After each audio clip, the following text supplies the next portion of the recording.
अस्सलाम वालेकुम दोस्तों, की हाल है? सब ठीक ने? अच्छा भाईजान, अज तुहानू एक बहुत ही खास नुस्खा अजकल के जोड़े नौजवान ने गर्म चीज़ा खा खा के जिन्ना ना पेशाब की नाली के जलन होंदी है, कतरे वगैरह आते हैं, सुजाक आतिश की बीमारी जड़ा ना उन्होंने हो जाती है।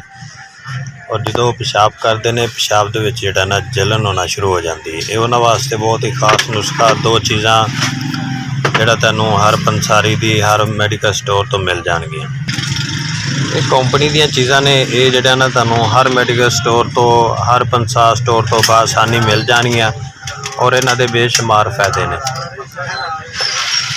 और इसके ਜਿਹੜਾ ना इस्तेमाल दे नाल आतिश की बीमारी जिसके अंदर सुजाक, पेशाब की नाली में जलन होना, दर्द होना या पेशाब के रेशा आना, ये उन्हां वास्ते बहुत ही मुफीद हैगी।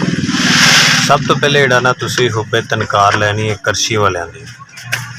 हुब्बे तनकार जोड़ा मैदे दे विचों गर्मी वगैरह खत्म कर दी है, कब्ज़ वगैरह खत्म कर दी है और मैदे दे विचों जिहड़ी हीट वगैरह हुई होंदी है उसका बिल्कुल जोड़ा ना खत्म करके उसनूं ज़ाया कर देंदी है।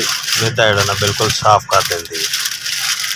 यह तुसी दो गोलियां जोड़ा ना नीम गर्म पानी दे नाल इस्तेमाल करनी है। ज़्यादा महंगी भी नहीं है चीज़, बिल्कुल सस्ती जी चीज़ हैगी।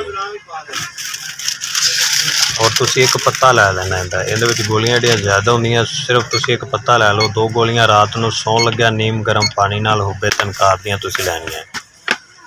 और उस तो बाद सुबह जोड़ा ना फिर तुसी जोड़ा ना जोड़ा ना सफूफ है सुजाक करशी वालियां दा सफूफ है, बआसानी तुहानू हर मैडिकल स्टोर तो पंसार स्टोर तो मिल जाएगा।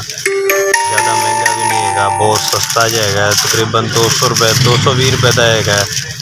और यह गोलियां तकरीबन जोड़ा ना तुहानू मिल जाएगी 145 रुपये की पूरी डब्बी है। तो तुसी जोड़ा ना एक पत्ता लेना है, पूरी डब्बी अगर तुसी नहीं लेना चाहते तो इसके अंदरों सिर्फ तुसी ना एक पत्ता लै सकते हो।